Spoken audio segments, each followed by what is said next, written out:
नमस्कार दोस्तों, मेरा नाम है सुनील और आप देख रहे हैं अपना लोकप्रिय यूट्यूब चैनल जिसका नाम है सुनील जसवाल बिब्लियोफाइल। दोस्तों आज हम लोग टीजीटी आर्ट्स कमीशन 2018 का क्वेश्चन पेपर लेके आ गए हैं। काफी इंपॉर्टेंट रहने वाला है दोस्तों। ये इस वीडियो की खासियत ये है कि इसमें एक्सप्लेनेशन भी होगा। दोस्तों जो लास्ट ईयर के क्वेश्चन पेपर होते हैं वो काफी ज्यादा इंपॉर्टेंट होते हैं, लेकिन इसके साथ जो टॉपिक बनते हैं वो उससे भी ज्यादा इंपॉर्टेंट हो जाते हैं।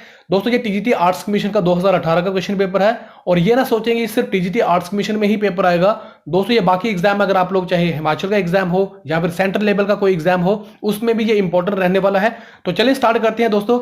आपके पास क्वेश्चन नंबर फर्स्ट यहां पे दिया गया है, चालकोलिथिक अथवा पाषाण ताम्र काल का क्या समय था? तो उसका सही जवाब होगा 800 बीसी। दोस्तों यहाँ पे चालकोलिथिक समय में तांबे की धातु का प्रयोग किया जाता था। तो कई बार ऐसे पूछ सकते हैं कि चालकोलिथिक समय में तांबे की धातु का प्रयोग किया जाता था या नहीं किया जाता था। तो यहाँ पे बताया गया कि हाँ किया जाता था। दोस्तों जो तांबा है और उसके साथ मिश्र धातुएं मिला दी जाती थी और बहुत सारे उपकरण बनाए जाते थे, जैसे कि इसमें चाकू हो गया, कुल्हाड़ी हो गया, छेनी हो गया। तो इस तरह से उपकरण बनाए जाते थे। दोस्तों जो चालकोलिथिक काल के जो समय के जो लोग थे वो कृषि और मत्स्य पालन या फिर शिकार के द्वारा अपने जीवन का निर्वाह करते थे। उन्होंने अपने जो लाइफस्टाइल थी या फिर जो उनका जीवन था वो किस तरह से बिताते थे? तो वो लोग कृषि करते थे, एग्रीकल्चर करते थे, मत्स्य पालन करते थे या फिर जानवरों का शिकार करते थे। चलिए सेकंड क्वेश्चन पे चलते हैं। काफी इंपॉर्टेंट प्रश्न है ये भी। चावल की खेती हड़प्पा के किस स्थान से संबंधित रही है? दोस्तों चावल की खेती की जाती थी वो हड़प्पा के कौन से स्थान से रिलेटेड है? तो उसका सही जवाब होगा लोथल से। और दोस्तों लोथल जो है वो काफी बड़ा बंदरगाह है और ये कहां पे है इसके बारे में कई बार पूछ लेते हैं। तो दोस्तों ये लोथल जो है वो गुजरात के अहमदाबाद जिले में है। और दोस्तों ये हड़प्पा सभ्यता का काल कई बार ऐसे भी पूछा गया कि हड़प्पा सभ्यता का काल क्या रहा है? तो उसका सही जवाब होगा 2500 बीसी से 1250 बीसी के बीच में। दोस्तों ये अलग अलग समय के अनुसार अलग अलग चीजें बताई गई हैं, लेकिन जो ऑथेंटिक यहाँ पे बताया गया है तो 2500 बीसी से लेके 1250 बीसी के बीच में रहा है। दोस्तों लोथल की खोज जो की गई है, कई बार खोज भी पूछ लेते हैं। तो लोथल की जो खोज की गई है वो SR राव के द्वारा 1954 में की गई है। और यहाँ पे मैं आपको बताना चाहता हूँ दोस्तों लोथल जो था वो उस समय का बंदरगाह था। बंदरगाह उसे कहा जाता है जहाँ पे सामान को चढ़ाया और उतारा जाता है। तो ये भी कई बार प्रश्न पूछा गया है। अब हम चलते हैं क्वेश्चन नंबर 3 की तरफ। क्वेश्चन नंबर 3 हमारे पास दिया गया है, ऋग्वेद में क्या निहित है? तो दोस्तों ऋग्वेद इसका सही जवाब होगा ईश्वर के सम्मान ऋचाएं। और दोस्तों ये कई बार पूछा गया है कि वेद कितने हैं? तो दोस्तों 4 वेद हैं और ऋग्वेद जो है उसमें सबसे पुराना वेद है। ऋग्वेद जो 4 वेद यहाँ पे बताए गए हैं, आपके पास ऋग्वेद हो गया, सामवेद हो गया, अथर्ववेद हो गया, यजुर्वेद।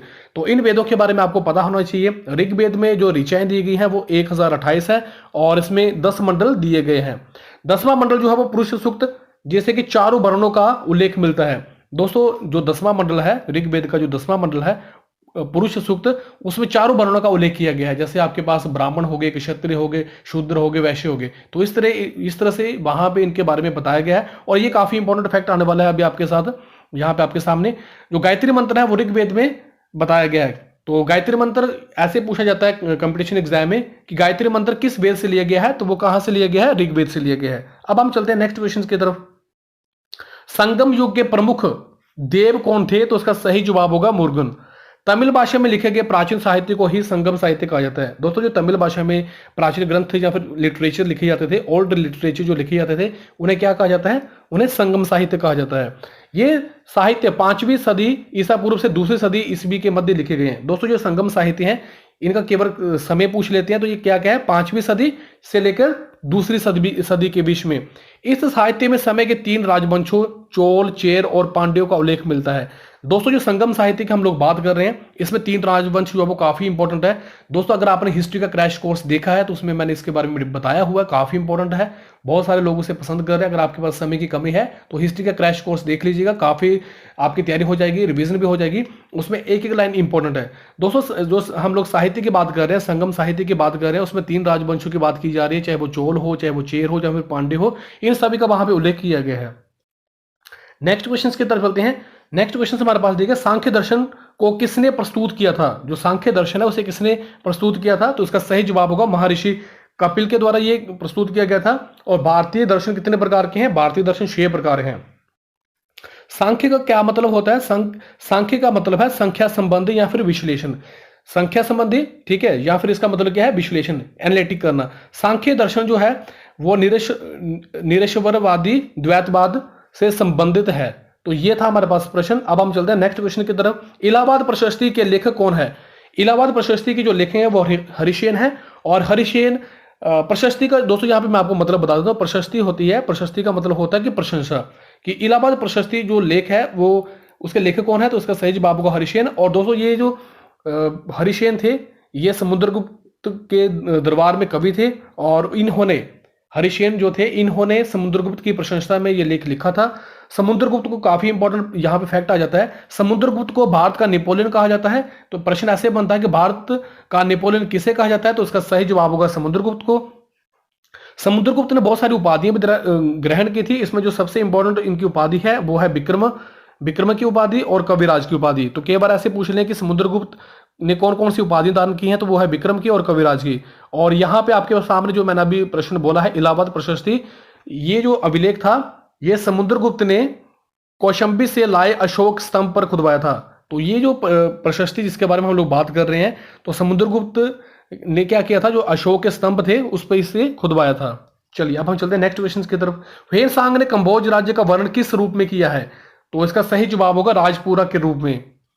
कंबोज प्राचीन भारत के 16 महाजनपदों में से एक था। दोस्तों यहाँ पे अंगुत्तर निकाय बौद्ध धर्म का एक ग्रंथ है अंगुत्तर निकाय, उसमें 16 महाजनपदों के बारे में वर्णन किया हुआ है और उसमें कंबोज भी शामिल किया गया। कंबोज उसमें काफी प्राचीन था। और ये अभी आपके पास जो फैक्ट आ रहा है, ह्वेनसांग एक प्रसिद्ध चीनी बौद्ध भिक्षु था। दोस्तों ये प्रश्न पूछा जाता है कि ह्वेनसांग जो था वो कौन था, तो वो एक चीनी बौद्ध भिक्षु था। और दोस्तों कई बार ऐसे भी पूछा जाता है कि किसके शासनकाल में आया था, तो अगर आप लोगों को पता है तो आप लोग कमेंट बॉक्स में टाइप करें। अब हर्षवर्धन के शासन यहाँ पे बता भी दिया मैंने। तो ह्वेनसांग जो था वो हर्षवर्धन के शासनकाल में आया है। वह नालंदा विश्वविद्यालय की यात्रा करने वाला पहला चीनी यात्री था। दोस्तों ह्वेनसांग की जहां पे बात की जा रही है तो ये नालंदा विश्वविद्यालय में आया था और यहाँ पे ये बौद्ध धर्म की शिक्षा लेने आया था और उसने बहुत सारे ग्रंथ जो थे वो अपने साथ लेके चला गया था। तो ये काफी इंपॉर्टेंट फैक्ट बन जाता है। अब आपके पास क्वेश्चन नंबर यहाँ पे दिया गया है, बौद्ध धर्म का त्रिशूल का आकार किस प्रकार प्रतीक को प्रदर्शित करता है। दोस्तों जो टीजीटी आर्ट्स कमीशन में जो प्रश्न पूछा गया है उसमें बताया गया कि बौद्ध धर्म का त्रिशूल का आकार किस प्रतीक को प्रदर्शित नहीं करता है। तो यहाँ पे हमारे ऑडियंस में से किसी ने बोला था कि सर आप लोग थोड़ा क्वेश्चंस को मॉडिफाई करें, तो इसलिए मैंने मॉडिफाई किया है ताकि आपका जो एक्सप्लेनेशन है वो अच्छे तरीके से हो सके और आपको वो फैक्ट जो है वो अच्छे तरीके से याद हो सके। तो यहाँ पे पूछा गया कि बौद्ध धर्म का त्रिशूल का आकार किस प्रतीक को प्रदर्शित करता है, तो ये करता है बुद्ध, दम और शंख को। बौद्ध धर्म के जो संस्थापक थे वो महात्मा बुद्ध थे और इन्हें एशिया का ज्योतिर्पुंज भी कहा जाता है। काफी इंपॉर्टेंट फैक्ट बन जाता है ये भी।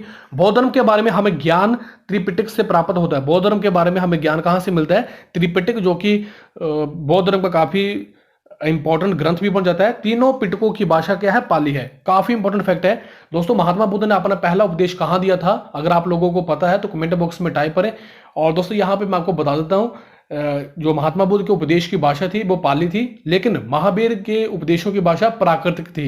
काफी कंफ्यूजन क्रिएट हो जाती है पाली और प्राकृतिक में। एक बार फिर से बता देता हूं, महात्मा बुद्ध की जो उपदेशों की भाषा थी वो पाली थी और महावीर स्वामी की जो उपदेश की भाषा थी वो प्राकृतिक थी। दोस्तों अगर आप लोग एनसीईआरटी की किताबें पढ़ेंगे तो वहां पे थोड़ी सी गलती कर दी है, तो आप इस फैक्ट को याद रख लें, महात्मा बुद्ध की पाली और महावीर की प्राकृतिक।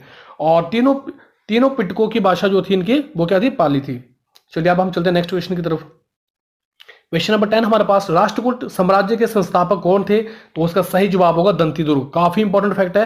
राष्ट्रकूटों की राजधानी मनकेर और मानेखे थी और ये काफी इंपॉर्टेंट फैक्ट है। एलोरा और एलिफेंट के मंदिरों का निर्माण राष्ट्रकूटों के समय ही हुआ था। दोस्तों एलोरा और जो एलिफेंट की गुफाएं हैं वो कहां पे है, किस स्टेट में है, अगर आप लोगों को पता है तो कमेंट बॉक्स में टाइप करें। जब दोस्तों आप टाइप करते हैं तो आपकी जो लर्निंग है वो एक्टिव होती है, आपकी स्टडी एक्टिव होती है, तो पैसिव स्टडी में नहीं जाना आप लोगों ने।